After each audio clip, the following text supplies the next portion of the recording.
السلام علیکم۔ آج جو وظیفہ لے کر میں آپ کی خدمت میں حاضر ہوئی ہوں وہ نہایت آسان عمل ہے۔ انشاءاللہ صبح آپ کریں گے تو شام تک اللہ پاک آپ کی ہر حاجت پوری کریں گے، ہر مصیبت سے آپ کو نجات عطا فرمائیں گے، ہر پریشانی آپ کی ختم کریں گے، ہر مقصد میں آپ کو کامیابی حاصل ہوگی، خواہ وہ کتنا ہی بڑا مقصد کیوں نہ ہو۔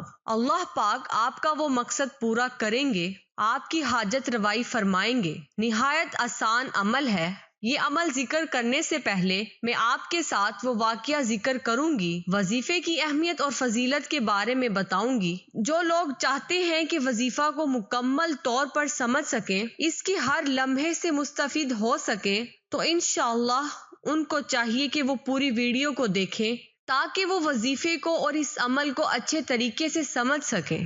وظیفہ جو ہے حضرت عمر رضی اللہ تعالی عنہ کے دور کے ایک واقعے سے شروع ہوتا ہے، جس کو سننا آپ پر لازم ہے تاکہ آپ کو اس عمل کو سمجھنے میں آسانی ہو جائے۔ حضرت عمر رضی اللہ تعالی عنہ کے دور خلافت جو 18 ہجری میں پورے جزیرہ عرب میں ایک ایسا قحط پڑا کہ کھانے پینے کی چیزیں بھی کسی قیمت پر نہیں مل رہی تھی، فاقوں کی شدت کی وجہ سے لوگ انتقال کر رہے تھے۔ اسی دوران حضرت عمر رضی اللہ تعالی عنہ کو یہ اطلاع ملی کہ مصر کے اندر بے شمار پیداوار ہے اور مصر اس سے پہلے فتح ہو چکا تھا، یعنی بحیرہ عرب سے پہلے مصر فتح ہو چکا تھا۔ حضرت عمر بن عاص رضی اللہ تعالی عنہ وہاں کے گورنر مقرر تھے۔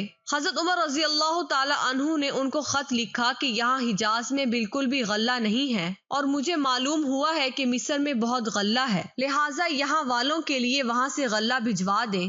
گورنر صاحب نے جواب میں تحریر فرمایا، آپ مطمئن رہیں، میں اتنا بڑا قافلہ غلے سے لکھوا کر بھیجوں گا کہ اس کا پہلا اونٹ مدینے میں اتر رہا ہوگا اور آخری اونٹ مصر سے لد رہا ہوگا۔ مصر اور حجاز کا 1 مہینے کا راستہ تھا، جو اس زمانے میں اونٹوں کے ذریعے طے کیا جاتا تھا۔ یہ سارا راستہ غلے کے اونٹوں سے میں بھر دوں گا انشاءاللہ۔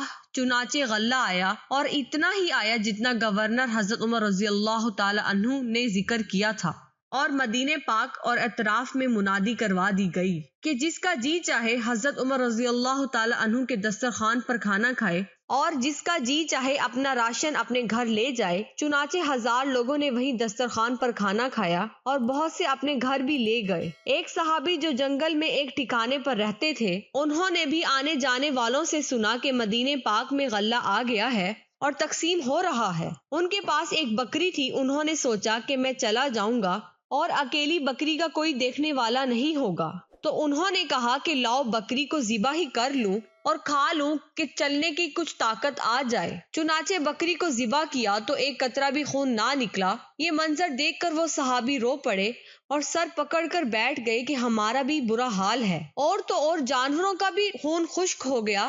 بکری میں خون جب ہوتا جب وہ چارہ کھاتی، پانی پیتی، جب نہ چارہ کھایا نہ پانی پیا تو خون کہاں سے نکلتا۔ وہ صحابی سر پکڑ کر رونے لگے اور روتے روتے گر گئے اور گر کر نیند آ گئی۔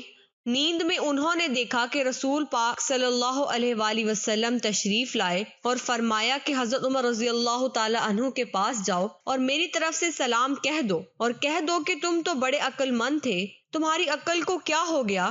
یہ صحابی اٹھے اور گرتے پڑھتے مدینہ طیبہ پہنچے۔ حضرت عمر رضی اللہ تعالی عنہ کے دروازے پر دستک دی اور کہا، رسول اللہ صلی اللہ علیہ وآلہ وسلم کا قاصد اجازت طلب کرتا ہے۔ حضرت عمر رضی اللہ تعالی عنہ کو یہ سننا تھا کہ ننگے پیر مکان کی طرف دوڑے اور باہر کی طرف آئے۔ پوچھا کیا بات ہے؟ انہوں نے جواب میں اپنا پورا خواب جو ہے وہ قصے کے طور پر بیان فرما دیا۔ حضرت عمر رضی اللہ تعالی عنہ سن کر لرز گئے اور کہنے لگے، مجھ سے کوئی غلطی سرزد ہوئی۔ اسی وقت مدینے پاک میں جو اہل رائے تھے ان کو جمع کیا اور ارشاد فرمایا، بھائی، بار بار میں تم لوگوں سے کہتا رہا کہ اگر مجھ سے کوئی چک ہو جائے تو مجھے متنبہ کر دینا، مگر تم لوگوں نے مجھے متنبہ نہیں کیا۔ میرے آقا جناب محمد صلی اللہ علیہ وآلہ وسلم نے مجھے یہ پیغام بھیجا ہے، بتاؤ مجھ سے کیا غلطی ہوئی؟ صحابہ رضی اللہ تعالی عنہ اجمعین نے کہا، ہماری سمجھ میں بالکل نہیں ہے کہ آپ نے بھی کوئی غلطی کی ہے۔ ایک صحابی رضی اللہ تعالی عنہ کھڑے ہوئے اور انہوں نے عرض کیا کہ میری سمجھ میں ایک بات آئی ہے کہ آپ کے ملک میں قحط پڑ رہا تھا، غلہ نہیں تھا، لوگ بھوک کی وجہ سے مر رہے تھے، مگر بجائے اس کے کہ آپ اللہ سے مانگتے، آپ نے اپنے گورنر اور اپنے ہی جیسے انسان سے درخواست کی، یہ ہے وہ غلطی۔ حضرت عمر رضی اللہ تعالی عنہ نے فرمایا، واقعی یہی غلطی ہے۔ پھر سب نے کہا کہ واقعی یہی وہ غلطی ہے۔ حضرت عمر رضی اللہ تعالی عنہ نے اسی وقت دعا مانگی، اپنی خطا کی معافی چاہی۔ دعا کرنا تھا کہ آسمان کے بادلوں میں کھلبلی مچ گئی، وہ دوڑ لگا رہے تھے، ہر بادل ایک دوسرے سے آگے بڑھ رہا تھا اور کہہ رہا تھا چلو مدینے چلو۔ حضرت عمر رضی اللہ تعالی عنہ نے بلایا ہے، چلو مدینے چلو۔ یہ واقعہ تاریخ میں سنہری حرفوں میں لکھا گیا ہے۔ یہ کامل تاریخی کی جلد نمبر 2 صفحہ نمبر 235 پر یہ واقعہ جو درج کیا گیا۔ اس واقعے کو آپ کے ساتھ ذکر کرنے کا مقصد جو ہے وہ یہی ہے کہ ہم اپنی زندگی میں سب سے بڑی غلطی کیا کرتے ہیں کہ اگر ہماری زندگی میں کوئی مصیبت آتی ہے، کوئی پریشانی آتی ہے تو ہم اپنے ہی جیسے انسانوں سے رجوع کرتے ہیں۔ ہمیں کرنا کیا ہے؟ نہایت مختصر سا عمل میں آپ سے ذکر کر دوں کہ عمل کیا ہے کہ آپ کو جب بھی کوئی پریشانی آئے، جب بھی کوئی حاجت درپیش ہو تو آپ نے اللہ سے رجوع کرنا ہے۔ 2 رکعت صلاۃ الحاجت کی نیت سے پڑھنے ہیں، صلاۃ التوبہ کی نیت سے پڑھنے ہیں، یہاں تک کہ کہا گیا ہے کہ 2 رکعت میں 20 نیتیں کر سکتے ہیں، جس کو آپ صلاۃ التوبہ، صلاۃ النفل، صلاۃ الشکر، صلاۃ الاستغفار، صلاۃ الحاجت، نفلی نماز کا وقت ہے، اس نماز کی آپ نیت کر سکتے ہیں۔ تو آپ 1-2 ہی رکعت میں آپ 20 طرح کی نیتیں جو ہیں وہ کر کے آپ اس کو ادا کر سکتے ہیں۔ تو اگر آپ ان نوافل کو ادا کریں تو آپ نے نیت کیا کرنی ہے کہ یا اللہ میں 2 رکعت صلاۃ الحاجت یا صلاۃ النفل، صلاۃ الشکر، صلاۃ التوبہ، صلاۃ الاستغفار کی نیت سے پڑھتا ہوں۔ اس کے بعد آپ نے دعا کرنی ہے اللہ تعالیٰ سے، اگر میری اس حاجت، میری اس مصیبت، میری اس پریشانی کی وجہ میرے گناہ ہیں، انجانے نہ جانے میں مجھ سے کوئی ایسی خطا سرزد ہو گئی ہے جو آپ کو اچھی نہیں لگی، تو میں اس گناہ سے، اس بات سے آپ سے معافی طلب کرتا ہوں یا کرتی ہوں۔ یا اللہ میری اور میری حاجت کے درمیان میں وہ حائل نہ ہو، وہ آڑے نہیں آئے، آپ میری اس حاجت کو قبول فرماؤ، آپ میری اس مصیبت کو دور فرما دو، آپ میرے اس مقصد کو پورا فرما دو۔ تو یہ واقعہ اس طریقے پر اس طرف اشارہ کرتا ہے کہ آپ صلی اللہ علیہ وآلہ وسلم نے اپنی زندگی میں بھی یہی کوششیں کی کہ ہم براہ راست اللہ سے مانگے، اور آپ صلی اللہ علیہ وآلہ وسلم کو جب حضرت عمر رضی اللہ تعالی عنہ کے بارے میں پتہ چلا تو آپ نے خواب کے ذریعے بھی ان کو یہی تلقین فرمائی کہ آپ کی عقل کو کیا ہو گیا کہ آپ نے اپنے ہی جیسے ایک انسان سے مانگا۔ اکثر لوگ کہتے ہیں کہ فلاں پیر سے رابطہ کر لیں، ان فلاں سے رابطہ کر لیں، میں نے رابطہ کیا، میرا یہ کام بن گیا، میرا وہ کام بن گیا۔ ارے ہم کون ہوتے ہیں کسی کا کام بنانے والے؟ انسان ایک پتا تک نہیں ہلا سکتا جب تک اللہ کی رضا شامل نہ ہو۔ اللہ تعالیٰ فرماتے ہیں، حدیث قدسی ہے، اگر تمام دنیا اکٹھا ہو کر کسی کو نقصان پہنچانا چاہے تو نہیں پہنچا سکتی جب تک میں نہ چاہوں۔ تو ہم کون ہوتے ہیں کہ ہم کسی کو فائدہ پہنچائیں، ہم کسی کو نقصان پہنچائیں؟